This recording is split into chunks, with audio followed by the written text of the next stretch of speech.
Good afternoon YouTube, Ian here from Coolice Charge Cases and Power Supplies.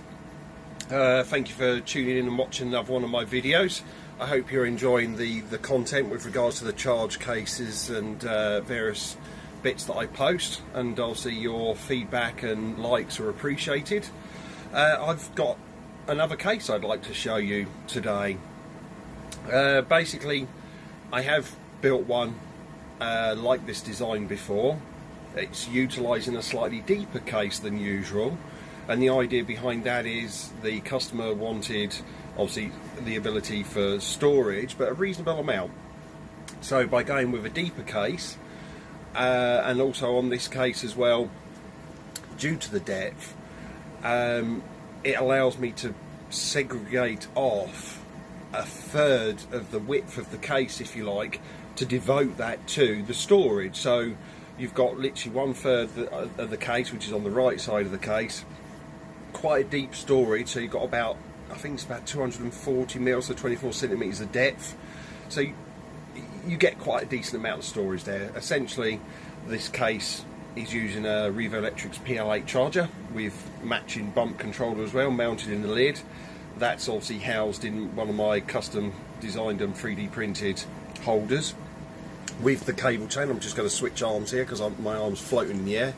With obviously cable chain to guide the wires down from the lid into the lower half of the case, so it goes under the deck, so that keeps the wires safe, and obviously I feel looks quite nice and neat.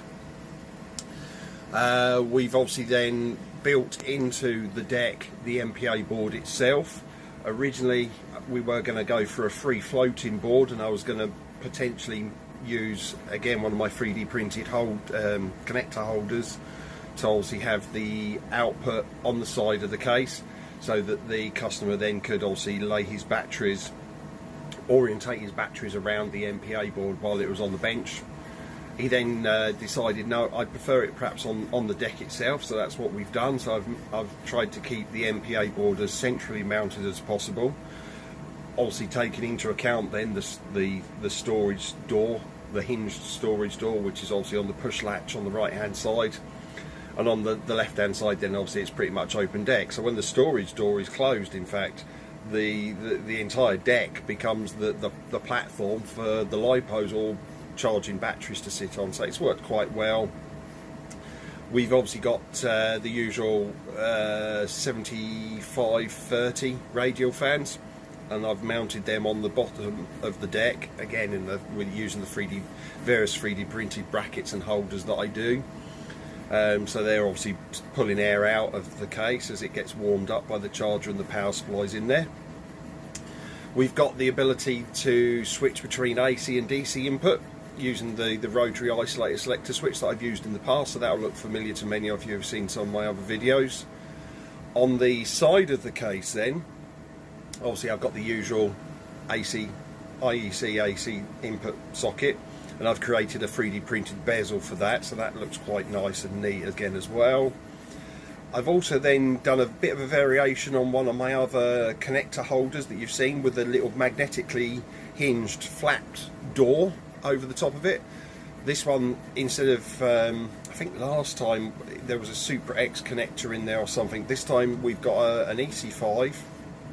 As you know, tell a lie, there was an EC5 in there last time because again it was for a Revolectrix case.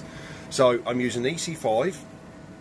I've also, and that is then going to be when the case is using AC power, that'll give an additional 25 volt output.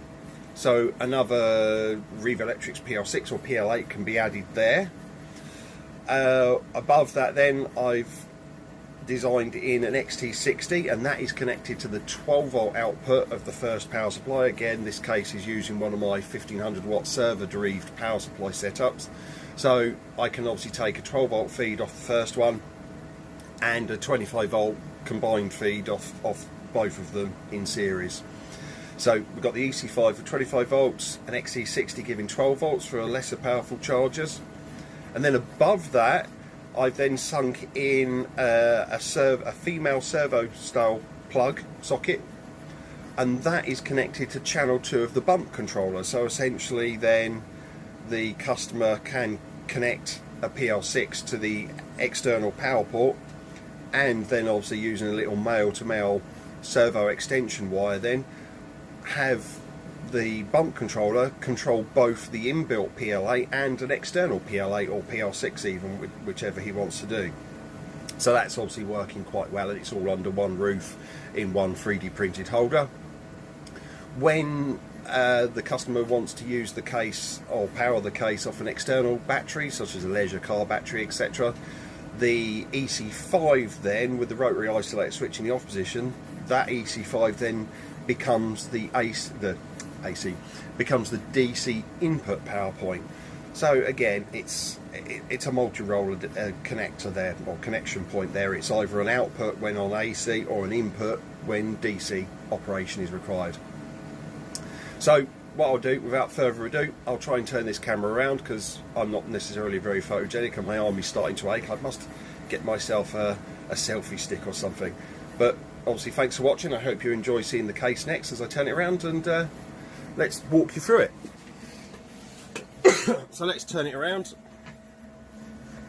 We've obviously got, here's the case, as you can see. Oh, finger in front of the lens. As you can see, it's actually quite a large case. I have used this one before. It's quite handy actually, the additional depth. It makes the case a little bit more bulky, of course, but the additional depth helps.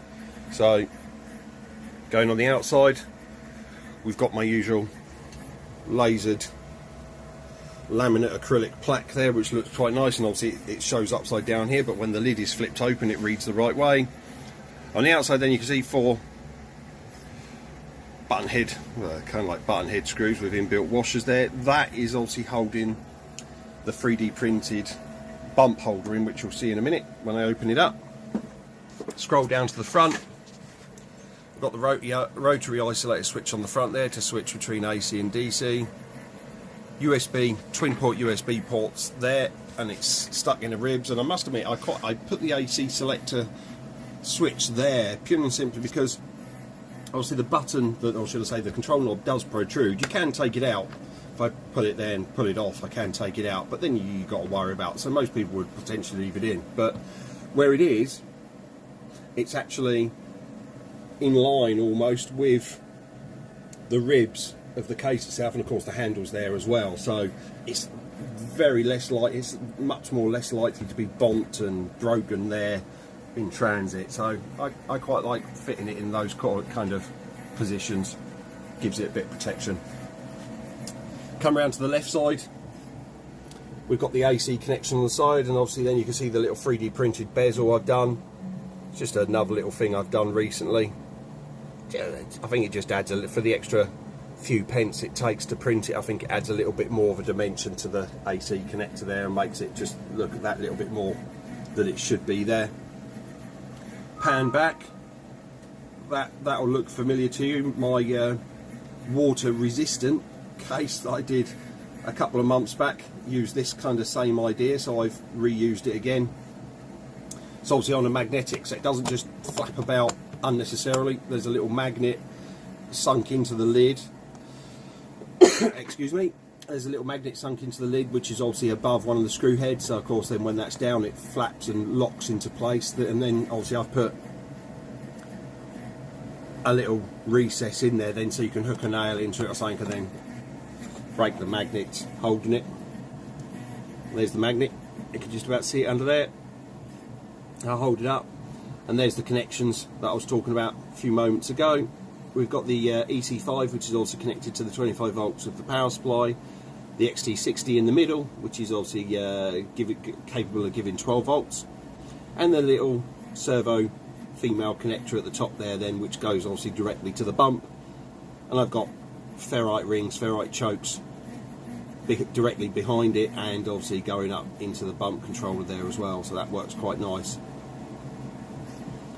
So I can close that. Oh, and you can hear it, obviously the magnet just catches it, so that's not going to flap about. And again, the height of it is, yeah, it's just ever so slightly proud of the ribs of the case, but it's relatively protected, which is quite nice. So back up to the case, let's open the lid. This is the only drawback, I need a bigger bench, because the bigger case then obviously doesn't fit on my bench so much. So let's pull it forward a couple, there we go. And there we go. Nothing too fancy on this one, admittedly. This one isn't going too far. The next cases, again, the next couple of cases on the books, they're going to be just that little bit more involved, and again, using the Revolectrix logo in one, like as in one of my previous case builds. That's going to be backlit, and a couple of additional features which will be quite nice as well. Which I'll potentially show that in a minute actually, because the 3D printers are working. I'm printing some custom brackets, so I might show you guys that in a minute as a little teaser. I haven't fitted all the deck screws yet. It's actually turned out I'm running out of the deck screws, so I need to find some more or order some more. But as you can see, deck's nice and clean. Usual fan grills sunk into the deck from the back. Steel mesh, spray painted black to suit. Cable chain then carrying the wires up into the 3D printed bump enclosure, and obviously the eagle-eyed among you will notice that this 3D printed one is a little bit different. It's difficult to catch actually on the camera. Let's see if I can do it. There we go. It's got a textured finish to it, and now that's brought about by one of the build plates that's come with the Prusa i3 Mark III's 3D printer that I purchased. For some of those that have seen my other videos, I think I mentioned I did try a resin printer. While it was very, very nice, I couldn't be bothered with all the mess and the hassle of cleaning it up, so I got rid of that and replaced it with another 3D printer, and then this one then I went for the kit version of the Prusa and built that, and I'm really pleased with it. It's one of the printers that's going in the background. So that creates the mottled finish, which again is another variation, and it just looks nice. It just adds to the look of the case, especially when the outside of the case doesn't look too far off the same sort of pattern, so I'm quite pleased with that. So bump controller up here, bump zone on this side. Obviously MPA board, nothing too major to see with that. That's just the usual Revolectrix MPA board, so it does its job well. Usual cutouts that I've got, and obviously I've sunk it in. The spaces then I've 3D printed them to keep it a little bit lower, because obviously with the bump controller in the lid, the lid on these cases isn't terribly deep, but there's just about, I think, 8 to 12 mil clearance when the lid is closed between the bump controller housing and obviously the fuses on top of the MPA board, so it works out just right. So of course the spaces then I 3D print. I've gone down as low as I can to try and maximise the amount of gap between obviously the lid when it's closed and the MPA, and that's sunk in. I moved the wires. I remembered this time. Last time I wanted to move the wire inlet points, so I moved them to the central position, and I think that works out quite well. So the main charge wires with a 12 gauge, I think that is, come straight in and go straight down then under the deck. Obviously at the end of this video I will obviously include some photographs of the internals of the case, so you can see obviously how that looks. Again, using my usual sort of 3D printed brackets to hold the charger in place, so that works quite nice. Over on the right here then, this is what I was explaining earlier in the video at the beginning. Obviously I've created a partition screen, if you want to put it, that piece of acrylic then that's cut, and he's obviously sitting vertically inside from the bottom of the case, again held with 3D printed brackets across this side. So this 1/3 of the case almost is devoted to storage. So if I click it, it's going to bounce up. Pardon my fingers, they're not dirty.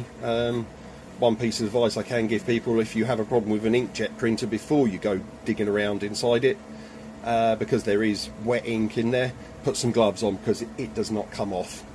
But anyway, I digress. So here's the storage. So as you can see, it's quite deep. In fact, if I can reach my tape measure perhaps and open it out, let's see if we can do it.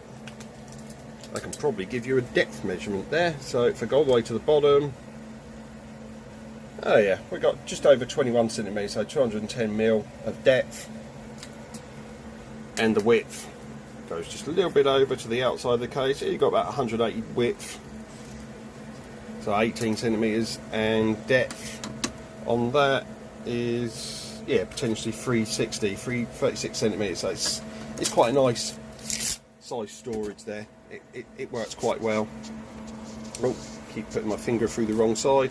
And of course then we've got the push latch mounted on the side, 3D printed bracket there, which allows me to have a little bit of adjustability to bring the catch up and down to set obviously the door height when it's closed. So we can close that down, press it, and we're locked in place. And there we go. Now this side is obviously clean, there's nothing on this side whatsoever. Obviously I didn't really want to put anything there anyway, because then I would have to have wires potentially running through the storage area, which I wouldn't really want to do. So what we can do though, tell you what, let's power it on. I've got it connected. Oh, the only thing I didn't do, where I showed you I can take the knob out, I didn't turn the rotary switch on. So there we go, and it bounced into life. I think I need to check the firmware actually. Now I've got my phone, I can check the firmware of this bump controller, and there we go. Oh, you can just about hear the fans going. I do like these radial fans, admittedly. They do shift a reasonable amount of air, which is quite nice. Much rather have the air travelling through the case and being pulled out the case. And of course then I've got my usual line of air slot, so air comes in, flows through the case, and then it's just literally pulled out. So any warmed air is just pulled out the case rather than compressed inside it. I prefer to do that way. And that's essentially it with this one. Nothing too fancy, but it's going to do the job. Customer's going to be very happy. So, and that's it. We pan back a bit. And there we go. Obviously what I can do now, perhaps if I show you, obviously we've got one printer. So this is the Prusa, this is the new one that replaced the resin. This is printing one of the pieces I need for the next case. And this is actually a power lead holder. That's what I've called it. I'm going to explain a bit more in a minute. The Revo next to me is printing the main holder part. It's just basically doing the first layer, so there isn't really much to see, but if I potentially go to my computer screen, this is what it's doing. Essentially I need to, the next case is having a wireless speaker built into it, or put, the customer wants a wireless speaker, so I said, oh, I know what I'm going to do. I'm going to try and be a bit clever or a bit crafty, one or the other. I'm going to create a holder for it. So basically the whole idea of this is the holder then is going to be mounted behind the 10mm polypropylene deck as normal, and in the bottom I'm going to be putting a magnetic charge lead. Probably not going to get it on that. Oh, there we go. So it's got a little adapter that sits at the back, and that is going to sit in a 3D printed holder, which is there. As you can see, the Prusa is printing another version of this. I've changed the dimensions slightly, so I'm hoping I've got it all right. If not, I'll have to adjust it slightly. But that's obviously going to hold the holder, or should I say the charge lead, in the back, which you can see if I zoom in, it's here. It's mounted underneath here. This is the other little piece here. So the idea is, when the speaker is in use, obviously the owner can obviously then use the speaker obviously while it's in this cradle. Obviously it's shaped. If I grab the speaker itself, I can potentially show you. There's the speaker. So the customer can put this back in its holder, but it's going to sit somewhere in there if I've got all the dimensions right, with access then across the top then to get to the buttons. And the little magnetic power coupling adapter in the back should hopefully line up with that bit, which is going to be sat in there. That's the plan. So when it's in the case, he can obviously use the speaker, but at the same time it's charging. Or this Y piece here is hinged, and it's going to have two magnets under here as well, so he can grab hold of this, flip it open, and pull the speaker out then to use it and to carry with him. And then when he's finished, put it back in the cradle, flip the Y bracket holding arm back in place, and of course then the speaker is then going to charge in the background. So it should hopefully, if all goes to plan, work quite well. So that's one of the next things from that. This case is obviously still going next to me, so I accidentally, where I leant on it, I popped the lid up. You probably heard the click in the background. So that's a little bit of the next challenge. I've just got to wait now for the 3D printers to do their thing, so I can sit back and hopefully revel in the fact that I've designed something perfect first time. If not, I'm going to be modifying it to suit. But anyway, thank you very much for your time. Thank you for watching. Please like and subscribe. Come back and see me as I progress more with my charge cases and show you some more ideas. Thank you very much. Take care of yourselves. Bye bye.